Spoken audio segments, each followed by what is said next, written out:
So lately, the establishment press has been on the attack against people who have been very critical of the status quo. Now, one example is a CNN story that recently went after Jimmy Dore, attacked him as an extremist and somebody who's likened to Nazis and conspiracy theorists and all that. And of course, earlier than that, an NPR affiliate smeared Noah Changa as a Kremlin tool. Lovely. So now we have a news story from Newsweek that has targeted Bernie Sanders. They write, the American porn star and writer Lorelei Lee said that Bernie Sanders had been disrespectful to her mother during one of his speeches at a Democratic Socialist convention decades ago. So here we go.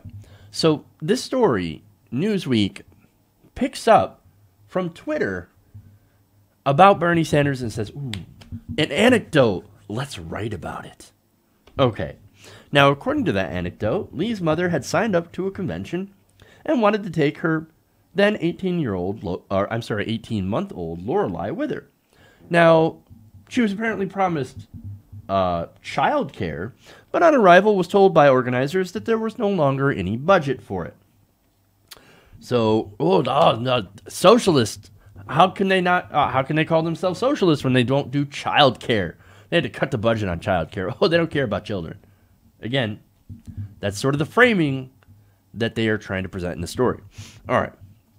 Now, she continued with her anecdote, quote, so she was like, okay, I'm taking my kid to these talks then. She then went to hear the keynote speaker.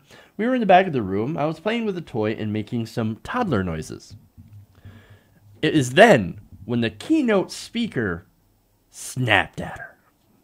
Quote, the keynote speaker stopped what he was saying and said, could someone tell that child to be quiet? Oh my God. You are telling a child to be quiet. How dare you? How dare you? She said, my mother's never been a patient woman, so she lost it. She stood up and started to shout with vulgarities. How dare you? How dare you pretend to support families and working women when the first thing you cut during a budgeting failure is childcare? Folks, that keynote speaker she stood up and swore at was none other than Bernie Sanders. Oh my God. How dare he pretend to support working families when he cut childcare and then told that child to shut up? You see the framing on this? This is absolutely fucking ridiculous. But there's more. She said she told that story my whole life, but has never felt more significant than this week when our friend Bernie, who voted for FOSTA, tried to make himself relevant by quoting I am Cardi B. That's, of course, Cardi B. Recently when he's like, yes, I agree with Cardi B, when she talked about how Social Security is good because it protects old people. So, okay, so let me give you some background, although it doesn't necessarily, I think, matter to the entire narrative, but she did mention FOSTA, and that is an interesting thing to talk about, right? So, look, Lorelei Lee is an adult film actress. There's nothing wrong with that, right? And look, you try to shame her for just that, then I'm not going to be happy with you guys because I don't think there's anything wrong with sex work, okay? Now, Bernie Sanders voted for SESTA and FOSTA. Now, that was a terrible vote, and I completely disagree with that legislation. That said, I think why these politicians voted for it, they didn't know what was in it. I mean, that's a consistent thing, right? That we see from politicians. They have no idea what they're voting on. Even Bernie Sanders sometimes, yes, doesn't know everything that's in this bill. And what was in the SESTA bill, of course, is harmful to sex workers. I've talked about that before. I was one of the few people to actually cover it. So if you want to criticize Bernie Sanders on SESTA and FOSTA, have at it. That is a valid, legitimate criticism. But don't come up with this story.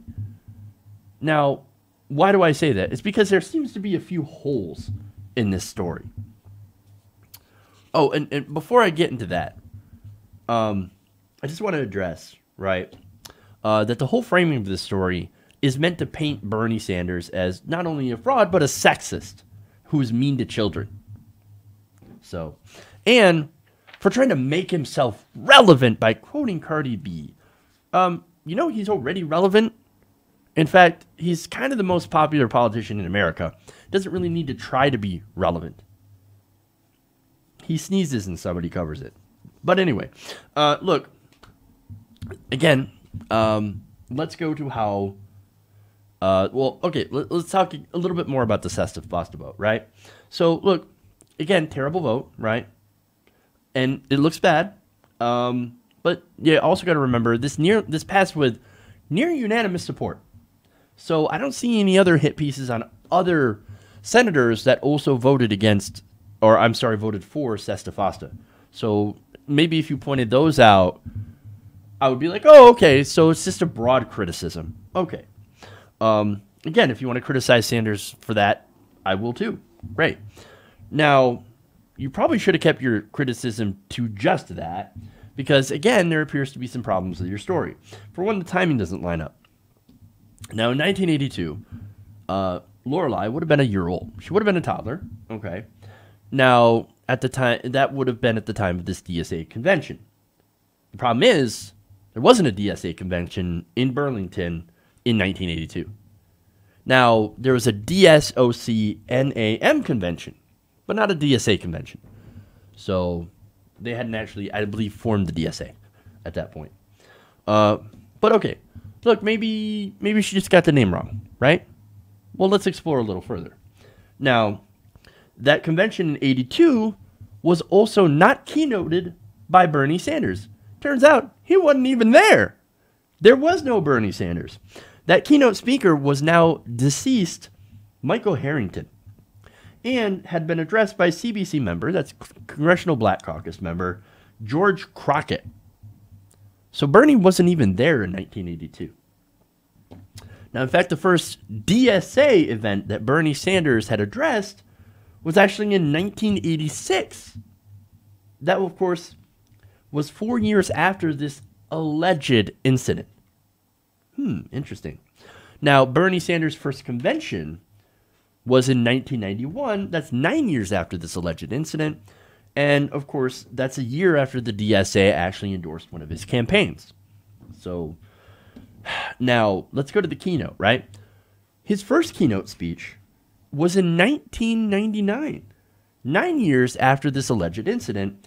And so, 17 years after this alleged incident. So, she would have been 18 at the time, Lorelei had. So, again, she's missing some key facts here. She's getting things wrong. I'm not saying that she's a liar. I'm just saying her story doesn't hold up when you look at the times and dates. So, and it's important to get some very basic facts and actually do the research on the story, right? So that's where Newsweek has failed. Newsweek is asking us to believe a secondhand anecdote on Twitter presented by a woman at the time, or who at the time was a toddler. And it was 35 years ago. So excuse me if I have a difficult time believing this story on face value. Now, this is shoddy journalism, right? And shame on Newsweek for using this story, and for using this story to smear Bernie Sanders. Look, if you're going to run a non-factual story like this, designed with the stated intention to further what is a consistent narrative of Bernie's sexist, he doesn't care about families, he's a fraud. Well, look, I'm going to call you out. Because you know what? That's what actual journalism is. Hey everybody, thanks for watching this video.